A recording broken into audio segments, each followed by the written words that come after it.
Hello, everyone in the D Horizons tribe. Welcome to our Friday top tips. And today we're with Jane Hatton from Even Break, who's going to be looking at employment and all the tips and advice on how to get into the wonderful world of work. So I'll pass over to you, Jane. Thanks. Yes, thanks, Martin. The 5 tips. So I think the first one, and probably the most important one, is for disabled candidates, to focus both for themselves and for the employer on their strengths and what they can do. So often a disabled candidate will start off by saying to the employer, I can't do this and I can't do that, and I need this and I need that and I need something else. And all of that might be relevant. But the first thing you want the employer to know about you is how brilliant you are at whatever it is you're brilliant at. Yeah. So really focusing on the strengths.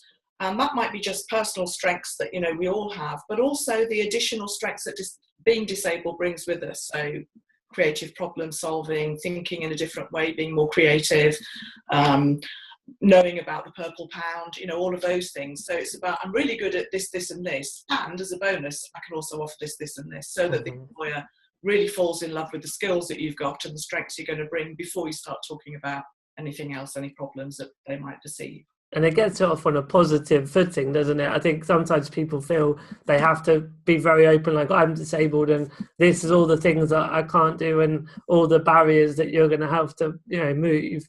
That may be true down the road, but it sort of goes in on a slightly negative footing. Yeah. Well, if you start off on all the problems, the employer's going to think, hang on, there's got to be candidates out there without these problems. Whereas if you start off with, you really need me because I have all the skills you're looking for.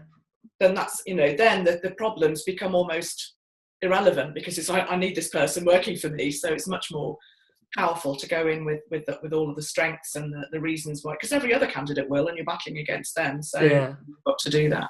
Okay. So that's, I think, probably the most important one. And also from an internal point of view, to focus on your strengths.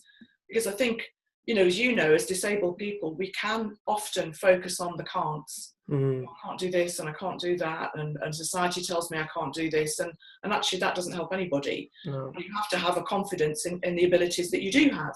Maybe I can't, in my case, I can't sit down, but I've got a brain and I can think and I can problem solve, or for somebody else it might be, I'm not good at problem solving, but I'm a great people person. It's about really showing the strengths that we've got. Yeah. So that's the most important one. I think the second one is very much about, after you've sold yourself, is about asking for what you need. So, for example, for all of us, it's going to be different adjustments we might need at different stages. Some disabled people won't need any adjustments during the recruitment process, but they might need it if they get the job. But if a candidate does need adjustments and doesn't ask for them, then they're not going to perform as well as they should. So, for example, if there's an IT test using a keyboard and the candidate has sight impairment, not saying, actually, I need a bigger monitor or I need text-to-speech, they're not going to show their skills as they would be in the workplace with the correct adjustments. So really important thing is, for after having established that you're definitely the right person for the job, is about asking for what you do need. And that's going to be different for everybody. And some disabled people won't need any adjustments at all in the recruitment process, but they might need them if they get the job. Others might need adjustments in the recruitment process itself. And if we're not open about the things that we need, we're not going to be showing ourselves in the best light. So if somebody needs adaptive or assistive technology in order to do a test, and they do that test without that technology, they're not showing what they would be capable of in the job with the right adjustments. So I think it's about being open with, I need more time for questions, or, I need an accessible interview room, or, whatever it might be, and being quite open about those things that you need, because if you're not going to be selling yourself as well as you should be. Yeah, and then they get the best of you, which, if they understand the fact that you're bringing a unique talent that they're going to benefit from, it's all very empowering, rather than, I need this and I need that. Absolutely. Yeah. And also, I think if the candidate knows about things like access to work, they can reassure the employer who might not know, actually, this can be paid for. Yeah. I can get this through access to work. So it's not seen as all this cost and Yeah. it's not seen as a burden. It's just seen as okay, that person needs this, well, sort it out. Yeah. And to be honest, if the employer is very anti-sorting it out, apart from breaking the law, which they would be, would you really want to work with an employer that's not prepared to, there's that kind of assessment is two ways, isn't it? You're also assessing whether you work for that particular employer, and it's kind of a test in a sense. Yeah. I think the third one for me is about not being passive, about being proactive.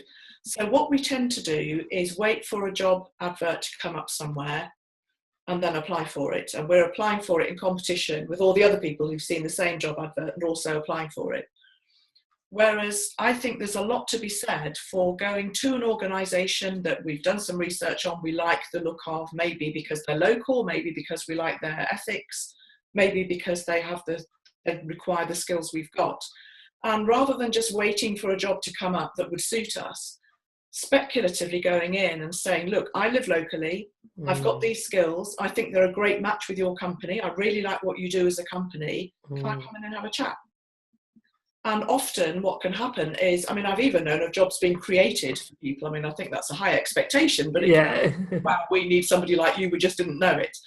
But I think it can be really useful to get you onto the radar of an organisation so that if a job does come up, you still apply for it, but they'll remember you. Yeah. And what some organisations do is if they have enough people making speculative inquiries, not just disabled people, but enough candidates, they may not advertise the job because they may think, well, we've got these 5 people, let's see them first. Yeah. And if they like one of those, they may well employ them. So I think it's not, yes, obviously apply for jobs that look suitable, but actually you can go further and create your own opportunities. And I think as disabled people, we face so many barriers. We need to, knock as many barriers down as we can and create opportunities for ourselves. So I think not just relying on the passive wait for something to happen, actually make something happen. There's a familiarity with that as well in terms of experience, that I don't know that I went into someone that I was maybe then going to look to actually be employed with, but when I was at uni, I went into places and offered my volunteering services. So that's another way of being proactive, is you get a little summer placement or whatever, and then that you learn a lot about the world of work, but also you get that on the CV as well. And they get to know you. So you say, well, actually, that's not somebody I would ever have thought of employing, but look how great they are. Let's offer them up. So, it can be very, any kind of ways of getting in front of the right employers is worth exploring. And then I think also, and this is almost a negative one, because I shouldn't have to say this, because all employers should be eager and enthusiastic about employing disabled people, but we know that the reality is that's not the case. So I wonder sometimes whether it's good to check out those employers who, you're pushing an open door, that they're already on board with diversity and inclusion and accessibility. And the way we can do that is by looking for employers who perhaps are committed to disability confident, or might be disability confident employers or leaders. Obviously, I'm going to say employers who advertise on Even Break, because if they're putting money into this, they're clearly serious about it. It's a really big signalling. So it's very, very powerful. And I think it just gives you that bit more confidence. If you know that the organisation you're applying to has openly demonstrated its motivation for employing disabled people, then you can be more confident in applying, but also more open, and it's easier to ask for adjustments. So sometimes it's quite good, I think, to go and push an open door. So look for those employers that you know. And sometimes it doesn't even mean they need to be good at disability. I look at employers, for example, on the stonewalling index. And I think, so if they're good around LGBT... that's a good point, though. It's likely that they're good about this, or if they're good on race, they may be good at this, or if they're good on gender, they may be good on this. It's that mentality, It doesn't always follow, of course. Sure.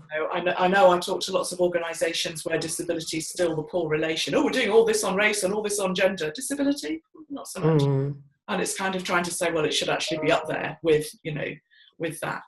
So I think the fifth tip is to be both flexible and persistent. So we know that disabled people face more barriers than non-disabled people in trying to get jobs. So we are going to be knocked back more often. That's just unfortunately the reality. So the thing is to be persistent. It is a numbers game. The more jobs you apply for, the more experience you get, the better you get at applying, and the more likely you are eventually to hit the right employer and the right job. But also I think it's about being flexible, because I know that one of our candidates, who I won't name, had decided what job they wanted with which organisation. And that job title didn't exist in that organisation. Right. So I did say, you might want to kind of broaden your horizons a bit, think you'd be a little bit more flexible, because if you're just saying, well, I only want this particular role with this particular employer, and you don't get that job, you've got no other options left. So it is about being flexible, about, different routes into work. And if you get any work experience, that looks good on your CV, even if it's not relevant to the job that you're now going for. So I think being flexible and persistent is a joint kind of number 5. Yeah, brilliant. No, they're really, really useful tips. I'm sure everyone watching has got a lot out of it. I'd also urge people, if they are on a job hunt, most of all, to reach out to Jane and Even Break and see all of the great work going on there. But also have a think about what your first step could be today to sort of further your progress forward. Even if it's a tiny step, it's always good to get a little bit of momentum. But I think we're wrapping up with the 5 tips. So thank you for your time, Jane. Thank you, my pleasure. I'll see you again soon. Okay, bye-bye.